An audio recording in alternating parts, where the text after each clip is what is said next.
চ্যানেলে সবাইকে স্বাগত জানিয়ে একটা নতুন ব্লগ স্টার্ট করলাম। ভেরি গুড মর্নিং সবাইকে। আর তোমাদের কাছে একটা কথা শেয়ার করি, এই চুলটা না আমি ছোট ছোট করে কেটেছি। মাঝে মাঝে দেখবে নিজেকে একটু নতুনত্ব লাগাতে গেলে একটু লুকটা চেঞ্জ করতে হয়।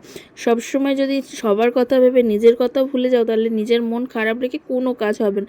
নিজেকে ভালো রাখো প্লাস সবাইকে ভালো রাখো। তো সকালবেলা ঘুম থেকে উঠে কাজকর্ম কমপ্লিট করে আর আমি তো খাই মেথির জল। তো বাইরেটা এসে একটুখানি মেথির জল খাচ্ছিলাম, কারণ প্রচণ্ড পরিমাণে রোদ বেরিয়েছিল, খুব ভালো লাগছিল। আর আমি তো চুলটা কম করে নিলাম, কিন্তু এত হেয়ারফল হচ্ছে কি বলবো। আর আমি কোকোনাট অয়েলটাই মাঝে সাঝে দিই, কারণ এখনকার মেয়েরা সত্যি কথা বলতে তেল মাথায় দেয় না, সময়ও পায় না। যারা চাকরি করে তারা তো সময় পায় না। আর খুব কম আমি তেল ইউজ করি। তো তেলটা ভালো করে মাথায় ম্যাসাজ করে নিয়ে, কারণ শ্যাম্পু করবো ইচ্ছে হলো একটু তেল মাখি। মাঝে মাঝে তো চুলেরও যত্ন করতে হবে, খেতে দিতে হবে, নাহলে ওরাও পুষ্টি পাবে কি করে। তারপর মেয়ে ঘুম থেকে উঠে গেছে, মেয়েকে খাওয়াচ্ছিলাম। আর এখানে চলে এসেছে মুনাই, ওকে বলছে এই তো একটু হাই বলতো। তো আমার মেয়ে এখানে আবার ফোন ধরে দেখাচ্ছে। আর আমি ব্রেকফাস্ট করেছিলাম ছাতু, কিন্তু আজ আমার খুব ভুল হয়ে গেছে, ছাতু আর দইটাকে আমি গুলেনি। কিন্তু আজকের কি করেছি, আগে জলটা দিয়েছি, ওই জন্য জল পড়ে যাচ্ছিলো। যাচ্ছে এখন দোকানে। এই দেখুন আমাদের ছোট ছোট সদস্য, এনারা আমাদের বাড়ি ঘুরে বেড়ায়, এনারা থাকে আবার বাইরে যায়, আবার পাশের বাড়ি যায়। তো চলুন আগে দোকানে যাই। আর দোকানটা কিন্তু আমার বাড়ি থেকে কাছেই, একদম কাছে। ওই মোড়ের মাথাটা দেখতে পাচ্ছেন, ওই মোড়ের মাথাটা। তো চলুন দোকান থেকে আগে যাই, তারপর দেখা হচ্ছে। দোকান করা কমপ্লিট হয়ে গিয়েছে, টুকিটাকি জিনিস কিনেছি, কারণ আজের করবো চিকেন, সেহেতু পেঁয়াজ কিনেছি। তারপর বাড়ি চলে এলাম। তারপরে এবার যাব স্নান করতে। রান্নাঘরে এইটা পরিষ্কার করেছি, এসে আর ভিডিও করতে পারিনি। তো এই জায়গাটা পরিষ্কার করে নিলাম, এগুলো সব মুছে নিলাম। এখন যাব স্নানে।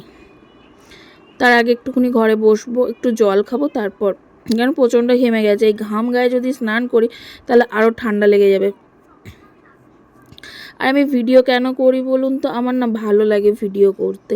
আর সত্যি কথা বলতে আমি কথা বলতে ভালোবাসি। আর আমার কথা বলার মানুষও থাকলে আমি সবাই কাজে ব্যস্ত থাকে, আমার সঙ্গে কথা বলার খুব একটা সময় থাকে না। ওই জন্য আমি ভিডিওর মাধ্যমে সময়টা কাটাই, ভিডিও তৈরি করি, ভালো লাগে। হয়তো একটা টাইমে গিয়ে বুড়ো বয়সে যখন আমার বয়স হবে তখন আমি দেখতে পারবো আমি এরম ইয়ং ছিলাম, এরম দেখতে ছিলাম, এইসব কাজগুলো করতাম। তো চলুন, বক হয়ে গেছে, স্নান করে চলে এসেছি। এসে সিঁদুরগুলো পরে নিলাম, তারপরে আমি পুজো দিয়ে নেব। পুজোটা দেখালাম না, মেয়েকে আনতে যাব, মেয়েকে এনে খাওয়াতে হবে। মেয়েকে নিয়ে চলে এলাম, এনে এবার ওকে খাই, আমিও খাবো। আজকের লাঞ্চে কী ছিল দেখুন, নেহেরে মাছ আলু দিয়ে বেগুনের ভর্তা, আর ছিল মাছের ঝোল। তো এই দিয়েই তো লাঞ্চটা কমপ্লিট করি। আর কি, মেয়েকে খাওয়াই, আমি খাওয়াই, দুজনে মিলে একসাথে খাই। কারণ আমি খেলে না, দেখেছি ওর আমার সাথে সাথে মাও খাচ্ছে, তাহলে আমিও খেয়ে নিও, কিন্তু আমার সাথে সাথে খেয়ে নিই। তারপর দুপুরবেলা মেয়েকে ঘুম পাড়িয়ে দিয়েছিলাম, তারপর বিকেলবেলা উঠে গিয়েছিল। তারপর আমাদের গাছের আম কিন্তু খুব মিষ্টি আমটা। আর যাই হোক, ডিনারে ছিল, বেশি লং ভিডিও করলাম না, ডিনারে ছিল চিকেন।